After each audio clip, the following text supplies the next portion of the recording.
I met a traveler from an antique land who said, "Two vast and trunkless legs of stone stand in the desert.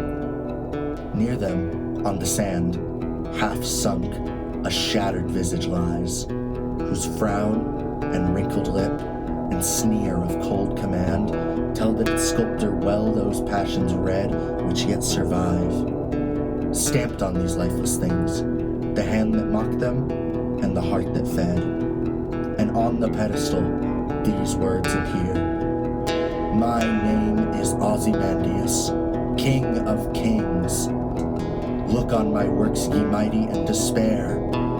Nothing beside remains. Round the decay of that colossal wreck, boundless and bare, the lone and level sands stretch far away."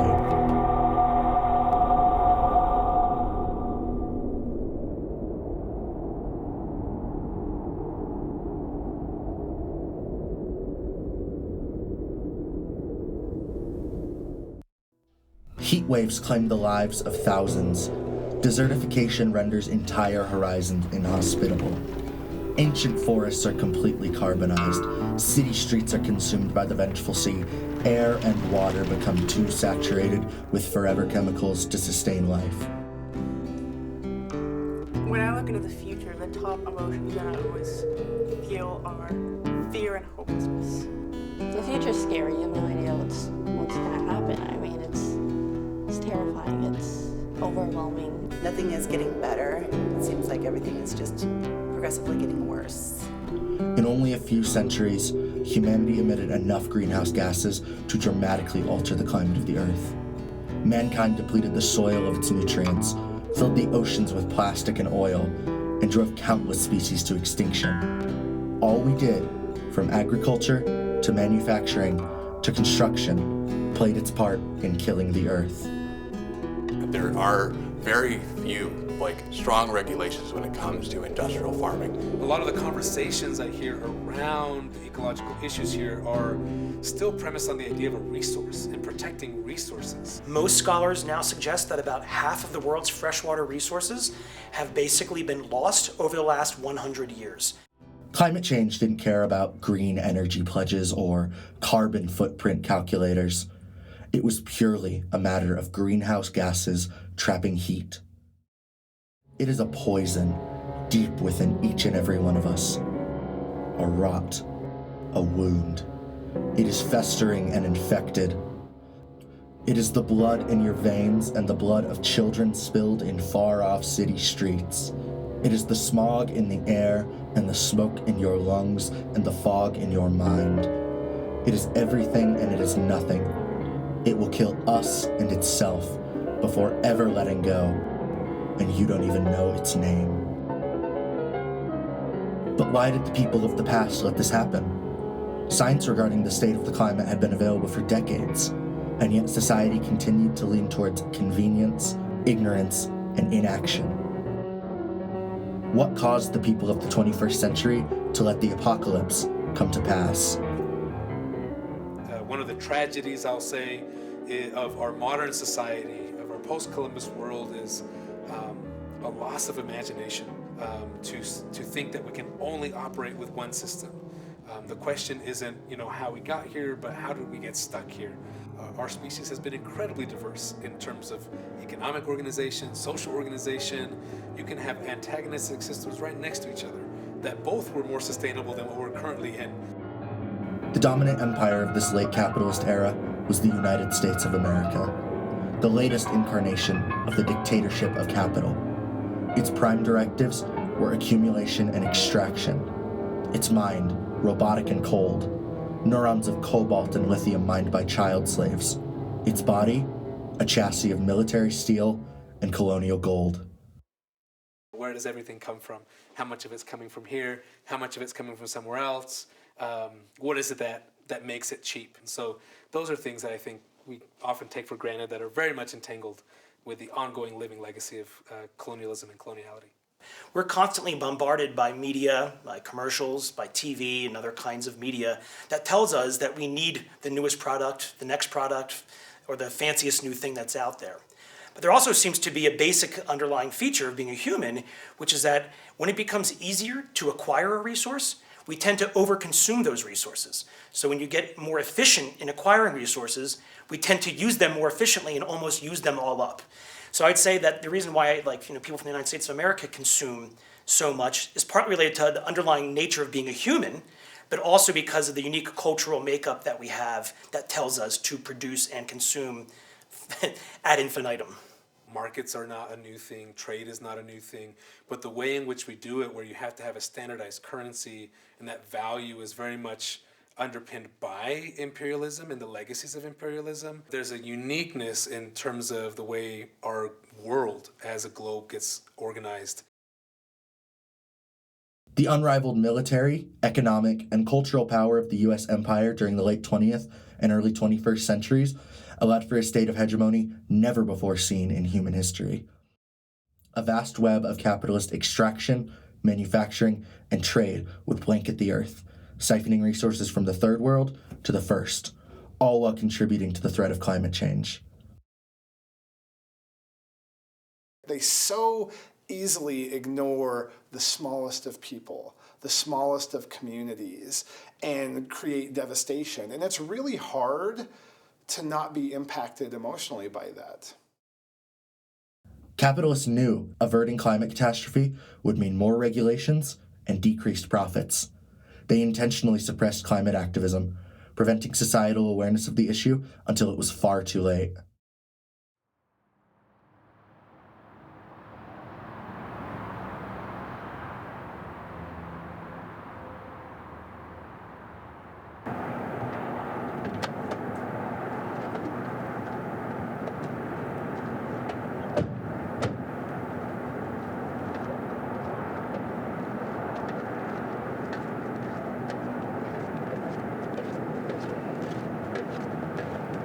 Remember, just because we're family doesn't mean we don't have to work hard.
How far is the ambulance?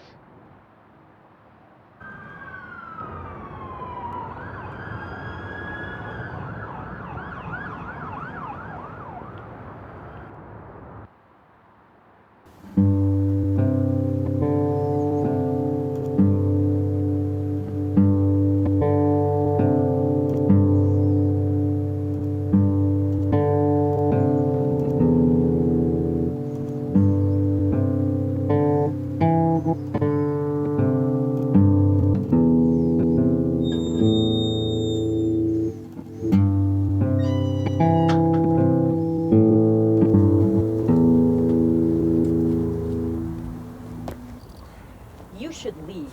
Who is it, honey? No one.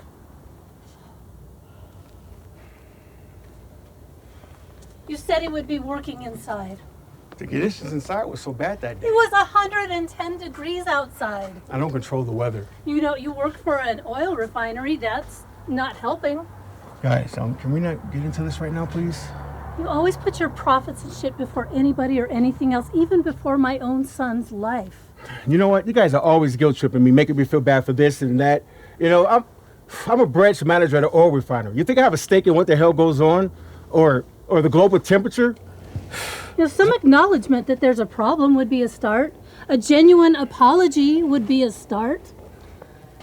This is a funeral. Can we please treat it like one? You should go. Go back to your office or your fancy penthouse and be sure to turn on the air conditioning. We wouldn't want you to get overheated. Just leave. Go.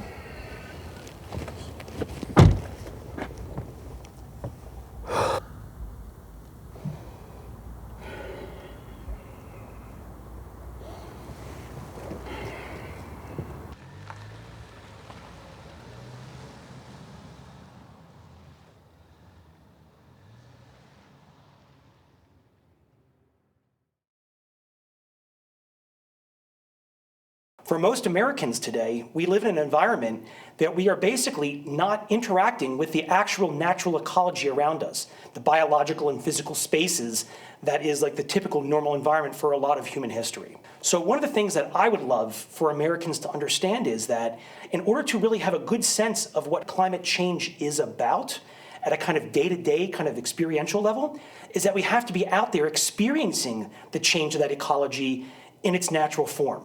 The 2020s would be the decade in which the average American would begin to feel the effects of climate change. I think about climate change quite often. It's quite hard not to when every day is over 100 degrees, sweating my ass off getting here. I mean, the icebergs are melting, it gets hotter every year. The power grids go down during the summer because of all the energy that's used trying to make everyone's houses cooler, and it just gets worse every year. I've been told and heard news all around me. It's like, we need to do something about climate change now, otherwise your life, my life, is going to be irreversibly fucked from here on out. What was once an abstract idea confined to the global south had finally reached the imperial core. Summer got hotter, fire season longer, willing ignorance harder and harder to maintain. One could no longer deny the reality of the situation. Anthropogenic climate change was here, and the future began to look increasingly bleak. Living in 2024 is tense. There's this constant elephant in the room, no matter where you are. I think everyone can feel it. There's something is gonna happen. I know it. I think everybody else knows it. There's a tenseness.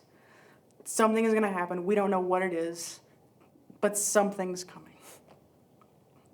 And no one's looking forward to it. There is so much instability in the world. There is so much unrest in the world.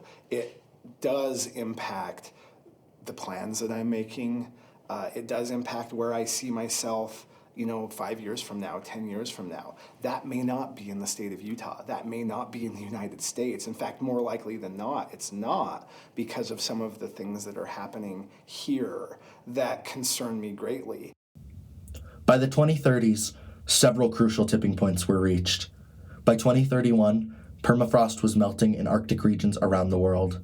In 2033, the Greenland ice sheet collapsed, followed by its southern sister the next year. By 2035, over 200 million immigrants were on the move. Instability caused by mass migration and resource shortages triggered a series of conflicts throughout the globe.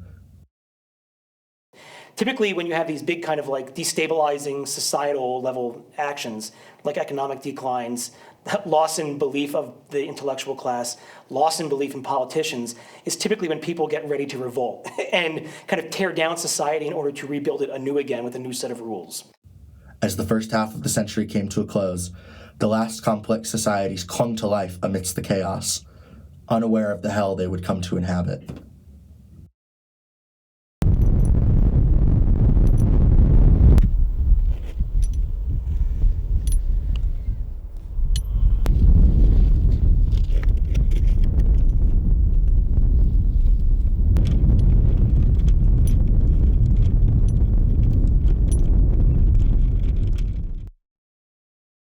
all breathe the air here. We all depend very heavily on the water here, right? So we're a lot more interconnected in this idea, this split between nature and society. But again, if we look into the past, really, really deep time, where we find like archaeological evidence of societies collapsing, it seems to many times be related to things like the ecology changing and people not being able to keep up with those ecological changes. For a lot of Americans, because we're buffered by the constructed world that we've made, buildings, AC, piped water, we don't understand the limitations of the environment, and we don't understand how that environment changes over time. By 2053, a total breakdown of virtually all global systems, natural and man-made, had occurred, from ocean currents to international trade. It's hard to not be impacted by the things that are going on. And you see decisions that are being made, you see a carelessness by people that are in power about the world at large. I think the tension is like being in a bath and someone's just slowly turning up the heat. Everybody else is in the bath, they can all feel the same thing, and everyone's just like, oh, it's getting a little warm in here. But no one's doing anything about it, and we all know it's gonna get hotter. But we're all just kind of sitting, we're like, yeah, it's getting pretty hot in here. Warlords rampaged, diseases spread effortlessly. Agriculture became nearly impossible across much of the globe. A direct impact on our environment, right? The management of waste and how that nutrient load gets into the soil, gets into the water. Humanity found itself in an entirely alien world, desolate and unforgiving. Perhaps the least deserving of this fate were the animals. Due to circumstances none of them could even fathom, they would be forced to watch their worlds unravel. You have the animals that are living in absolutely abhorrent conditions. They've been selectively modified through the years of breeding to be unsustainable. There was no going back. Despite the regret in every surviving human's heart, this could never be undone and would never be forgotten. The only thing to do was to continue forward.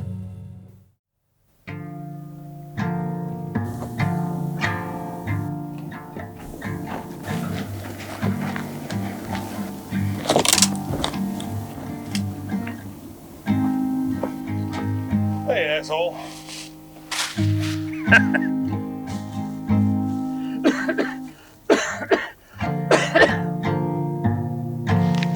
These things you think are left in the world. They're slippery as that little critter. There's more of them than there are of us. There used to be a lot of us around. I'd be lucky to spot someone within 15 miles of this place. Right. Shouldn't have let the car idle that one time, you know? Don't forget about the straws. Don't wear the plastic bags. No, none of that would have mattered. We weren't the ones in the suits. Nope. They're the ones that made all the decisions. Well, just don't have to worry about that anymore.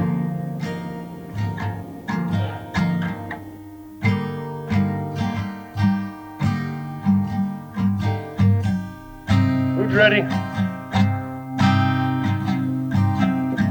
Well, what the hell? Hey, spent all day catching this. Well, charcoal adds flavor. Maybe a little smoky. That'll do.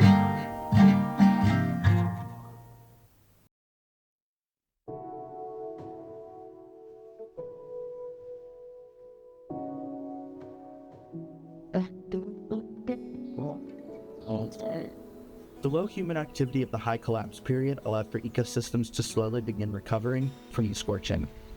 While these ecosystems were much less diverse and complex compared to those pre-collapse, their mere presence was a sign of better days to come. The period from 2100 onwards is known today as the regrowth period.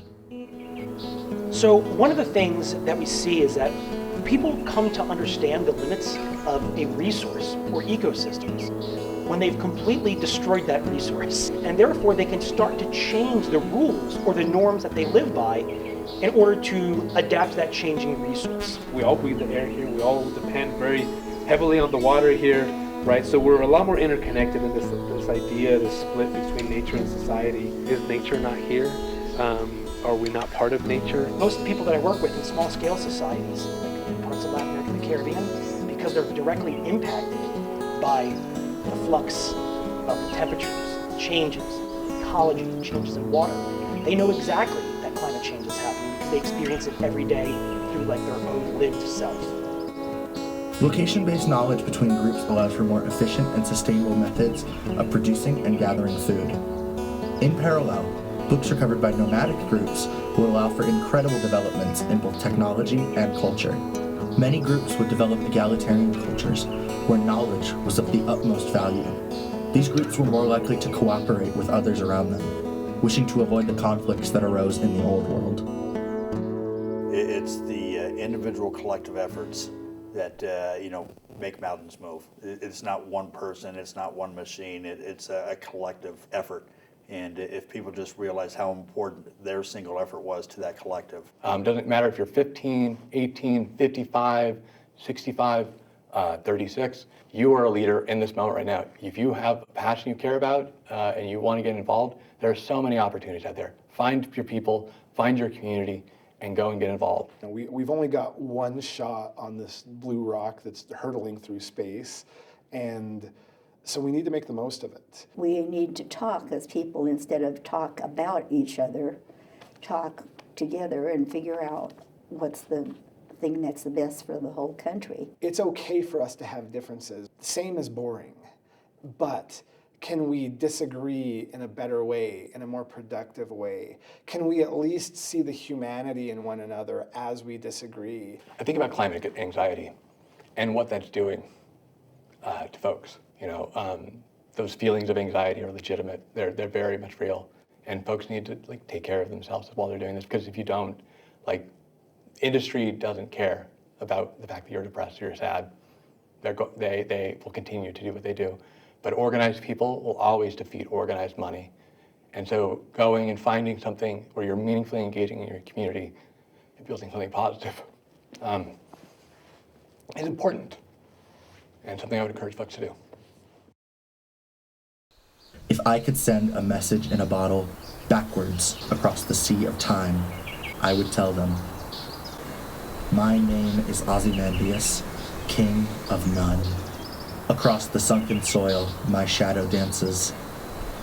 I alone witness this rotted thing, the last living disciple, trapped in your future past.